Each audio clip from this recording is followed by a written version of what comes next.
So ভাইয়া আজকের ভিডিওতে তোমাদেরকে আমি শেখাবো কেমন করে পাইথন দিয়ে ইভেন নাম্বার এবং অড নাম্বার বের করতে হয়।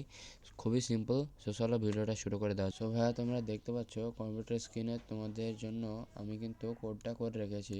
ঠিক আছে, কোডটা কিন্তু খুবই সিম্পল। তোমাদেরকে আমি এক্সপ্লেনভাবে বুঝিয়ে দেবো, সমস্যা নেই। ইজ ইভেন মানে আমি একটা ডিফাইন মানে ভেরিয়েবল ডিক্লেয়ার করে নেব। ইজ ইভেন নামে আমরা একটা ভেরিয়েবল ডিক্লেয়ার করে নেব।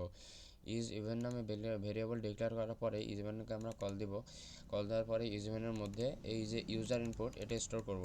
সো ইউজার ইনপুট স্টোর করার পরে ইজ ইভেনের যে ডিফাইন্ড ফাংশনটা আছে ইজ ইভেনের ভেতরে ইউজার ইনপুটকে আমরা এক্স হিসেবে ডিফাইন করব, মানে গণনা করব। এই ইউজার ইনপুটে কিন্তু এখানে বলবো না, সেখানে যদি আমরা ইউজার ইনপুট বলি, এই যে ইউজার ইনপুটে কিন্তু আসছে, কিন্তু এখানে তো এখান থেকে কল হবে। ঠিক আছে, সো এখানে কিন্তু কল হবে না, এখানে এক্স দিলেও সমস্যা নেই। ঠিক আছে, সো যদি এক্স মানে ইউজার ইনপুট যদি 2 দিয়ে ভাগ ভাগ করার পরে ভাগশেষ যদি শূন্য হয়, তাহলে প্রিন্ট করে দাও দিস ইভেন নাম্বার, মানে এটা হচ্ছে জোড় সংখ্যা। অন্যথায় দিস ইজ অড নাম্বার, মানে এটা হচ্ছে বিজোড় সংখ্যা। এবার তোমাদেরকে আমি কোডটা এক্সপ্লেন করে দেখাবো। ঠিক আছে, সো প্রথমে তোমরা ডিফাইন্ড নামে একটা ফাংশন ডেফ নামে একটা ফাংশন ডিক্লেয়ার করে নেবে। সো ফাংশন নামটা দিবে ইজ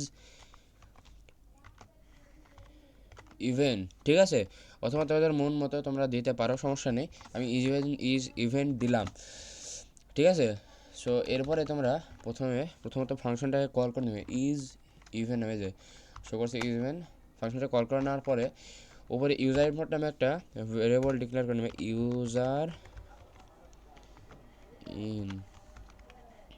ইনপুট। ঠিক আছে, so user input equals to এখানে ইনপুট করে নেবে ইন্টার এনি নাম্বার। সো এখানে ইউজারকে তুমি দিতে পারবে এনি নাম্বার, মানে যে কোনো একটা নাম্বার দিতে বলবে। সো এখানে যেহেতু নাম্বার দিতে বলেছে, সো এটা কিন্তু স্ট্রিং আকারে আছে। ঠিক আছে, স্ট্রিংকে আমরা ইন্টিজার হিসেবে কনভার্ট করে নিতে হবে, কারণ এটা তো আমরা নাম্বার এখানে দেওয়া যদি আমরা এখানে নাম্বার দিই, তাহলে এটা কিন্তু নাম্বার কিন্তু স্ট্রিং হিসেবে কল হবে। ঠিক আছে, সো আমরা তো স্ট্রিং চাই না, তাই না? নাম্বার তো ইন্টিজার। সো এখানে স্ট্রিংকে আমরা ইন্টিজার হিসেবে কনভার্ট করে নিতে হবে। আইএনটি নামে একটা মেথড আছে, সো এটার মাধ্যমে আমরা স্ট্রিংকে ইন্টিজার নামে কনভার্ট করে দিতে পারবো, সমস্যা নেই। সো এইবার আমরা এই যে ফাংশনটা কল করলাম ইজ ইভেন নামে ফাংশনটা, এটার ভিতরে একটা ভ্যালু স্টোর করে দেবো। সো ভ্যালুটা আছে user input. So user input আমরা যদি এখান থেকে ইউজার ইনপুটে যেখানে দিয়ে দিলাম, সো এখানে কিন্তু একটা এরর দেখাচ্ছে। কারণ কি, এই যে ইভেন নাম্বারের ভিতরে কিন্তু ইউজার ইনপুট এটা কিন্তু স্টোর হচ্ছে না। কারণ কি, কারণ হচ্ছে যে ইউজার ইনপুট এটা তো কোনো ভ্যালুই দিইনি যে এই ভ্যালুর উপর স্টোর হবে।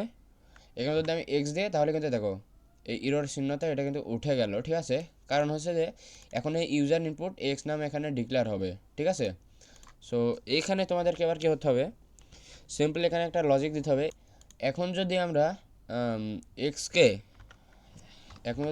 যদি এক্স এখানে লিখলাম কেন, কারণ হচ্ছে যে ইউজার ইনপুট এখানে এই ফাংশন এসে এক্স নামে ডিক্লেয়ার হয়ে গেছে। ঠিক আছে, সো মানে যদি এখন ইউজার ইনপুট লিখলে সমস্যা নেই, যে ইউজার ইনপুটে যেখানে কিন্তু ডিক্লেয়ার হচ্ছে, মানে এখানে কিন্তু কল করা যাবে, সমস্যা নেই। কিন্তু আমরা এখন এক্স নেই, এক্সই বলবো, কারণ এখানে মানে এই ফাংশনটার ভেতরে এক্স নামে কল হয়েছে। ঠিক আছে, সো মানে যদি এক্স যদি ইভেন নাম্বার, যদি আমরা এইটাকে ইভেন নাম্বার অথবা অড নাম্বারে আমরা যদি রূপান্তর করতে চাই, তাহলে আমাদেরকে একটা মেথড মানে একটা টেকনিক ইউজ করতে হবে। সো সেই টেকনিকটা হচ্ছে যে এক্স মানে এই যে ইউজার ইনপুট, এই ভেরিয়েবলটা মানে এক্স নামে আমরা ডিক্লেয়ার করতে, যদি আমরা এখানে বলবো যদি এক্সের সঙ্গে মডুলাস অপারেটর দিব টু লজিক্যাল ইকুয়ালস টু 0 হয়, মানে এখানে আমরা কি করছি,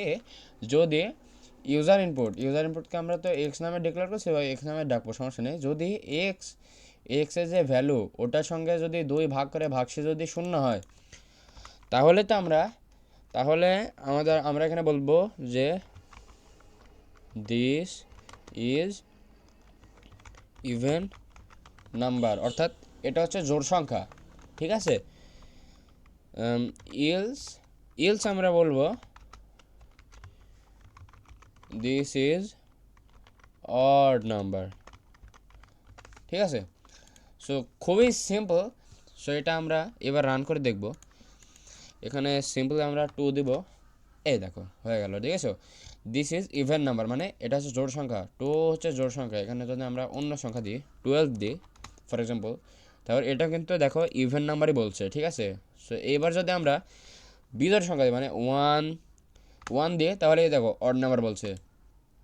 হ্যাঁ, এবার যদি আমরা 5 দিই তাহলে কিন্তু অড নাম্বার বলছে। দেখো ভাই, আমাদের প্রোগ্রামটা কিন্তু সাকসেসফুলি কাজ করছে, ওয়ার্ক করছে, ঠিক আছে। যদি ভিডিওটা তোমাদের উপকারে আসে তাহলে একটা লাইক দিয়ে এবং চ্যানেলটাকে সাবস্ক্রাইব করে পাশে থাকা বেল আইকনটি বাজিয়ে দেবে।